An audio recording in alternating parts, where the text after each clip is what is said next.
일본에서 인기리에 방영 중인 드라마 I Love You 보셨나요? 한국에서도 많은 인기로 한국 넷플릭스에서 일본 드라마 사상 탑 10에 들어왔는데요.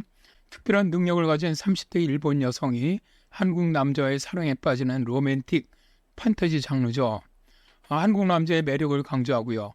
또 여러 일본 여성들에게 한국 남자에 대한 로맨틱한 환상을 자극하고 있는데요. 특히 드라마 속 남주인공은 멸종 위기 동물을 연구하는 대학원생으로 해달에 대한 애정이 잘 드러내면서 저도 재미있게 보고 있습니다. 오늘은 이 드라마 속 주인공이 좋아하는 해달에 대해서 한번 알아볼까요? 해달은 몸 길이가 70에서 120cm, 꼬리 길이 25에서 37cm 정도이고요. 몸무게는 수컷이 22에서 45kg, 암컷이 15에서 32kg으로 암컷이 수컷보다 약간 적습니다. 해달이 주로 살고 있는 곳은 미국과 캐나다 서부 해안, 알래스카, 러시아 및 일본 해안 등인데요. 해안에서 800m 안쪽이 연안 해역에 주로 서식을 합니다. 가파른 바위나 해안, 온 장벽 암초, 빽빽한 다시마 숲에서 주로 나타나는데요. 해달은 하루 중 많은 시간을 먹이를 사냥하는 데 보냅니다. 일반적으로 수심 20m 이내에서 먹이를 찾고요. 한 번에 1분에서 3분 동안 잠수를 하죠. 해달은 먹이를 찾는 데 도움이 되는 민감한 수염을 가지고 있어서 어두운 바닷속에서도 잘 생활합니다. 수컷 해달은 10년에서 15년 사이, 암컷은 15년에서 20년 정도 사이 살고요.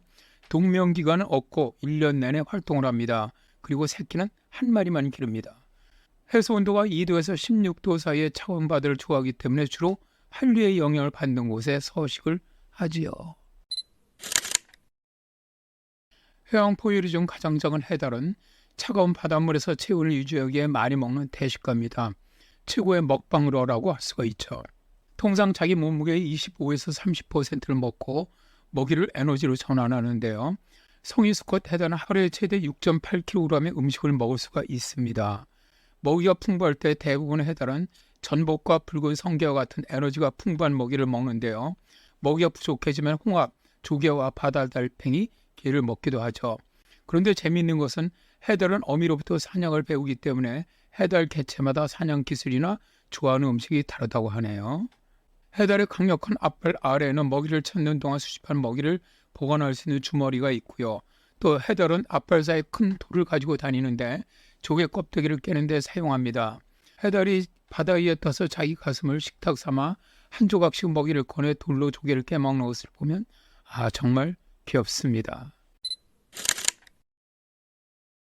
해달은 체온을 유지하고 차가운 바닷물에서 37도의 체온을 유지하기 위해서 지구상의 모든 동물 중에서 가장 밀도가 높은 털을 가지고 있습니다.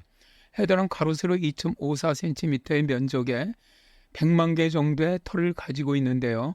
다 자란 개나 고양이 전체를 다 덮을 수가 있는 양이라고 해요. 그리고 두 번째, 해달은 체온을 유지하기에 단열층에 의존하는데요. 해달은 털 안에 공기층을 가두어 두어서 공기층이 해달의 피부에 물이 닿는 것을 막아줍니다. 해달은 하루에 4시간에서 6시간 동안 공기의 보호층을 유지하고 털을 흠없이 유지를 해야 하는데요. 속털이 건조하게 유지되도록 털을 깨끗하게 유지하는 것은 매우 중요한데요. 이것은 속털이 젖으면 치명적인 저체온증을 유발할 수 있기 때문이지요. 해달은 매우 유연하고 골격이 느슨하게 연결되어 있기 때문에 털 손질하기에 아주 매우 유리하답니다. 19세기에 해달의 무성한 모피가 비싼 값으로 팔리자 수렵꾼들이 대거 밀렵하면서 단 50마리만 남은 적이 있습니다. 이후에 미국 정부가 해달 보호 정책을 강력하게 펼치면서 현재 미국 해안에 2,800마리 정도 있다고 해요. 미국 정부는 해달을 멸종 위기의 천적으로 지정하면서 해양 포유류 보호법에 의해 보호하고 있죠. 그러나 잘 보살피는데도 해달의 개체수가 회복되지 않는데요. 이것은 중금속이나 살충제 및 PCB가 포함된 폐기물이 지속적으로 연안 해역으로 쏟아져 들어와 해달 개체수를 위협하고 있고요. 또 어부들의 어망, 또 보트와의 충돌, 또 여기에 또 많은 상황에 물리는 사고도 있고요. 해달의 숫자가 적은 데다 지리적으로 좁은 해역에 있기 때문에 만일 기름 유출 사고가 발생하면 털의 보온 기능이 떨어지면서 멸종 가능성도 높습니다. 그리고 파괴적인 기후변화의 영향도 해달에게는 위협이 되는데요. 해수 온도 상승으로 유해한 녹초나 적조가 발생하거나 해양 산성화, 또 심각한 다시마 폐사 등의 서식지 손실 등은 해달에겐 정말 심각합니다. 그리고 기후변화는 더 빈번하고 강렬한 폭풍으로 이어지는데요. 폭풍은 해양 생태의 교란을 일으킬 수가 있고 번식기 동안 새끼에게 위협이 될 수가 있습니다. 해달이 좋아하는 음식에는 성게가 있는데요. 성게는 켈포이가 다시마군입니다. 이걸 먹어칩니다.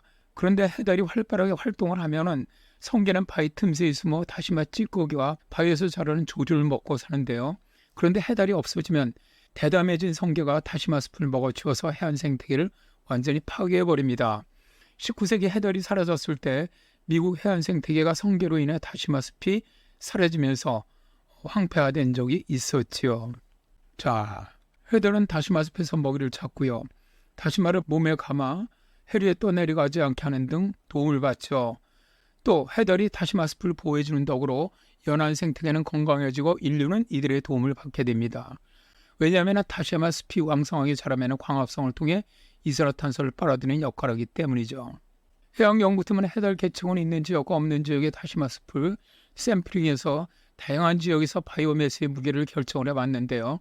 약 510억 평방미터의 면적에서 해달이 존재함으로 인해 다시마 숲이 탄소 저장량을 최대 800만 톤까지 증가시켰다고 결론 지었습니다. 물론 다시마 숲의 이산화탄소 소비가 자동으로 장기적인 탄소 저장으로 이어지지는 않지만 해달이 주도하는 연간 다시마 바이오매스 증가량의 1%만 해저에 깊은 저장고로 들어간다면 연간 자동차 10만 대의 배출량을 상쇄하기에 충분한 양이 되지요. 유럽 탄소 거래소의 2012년 가격을 기준으로 볼 때 다시마 숲에 저장된 탄소의 가치는 최대 5,300억 원에 해당한다고 합니다.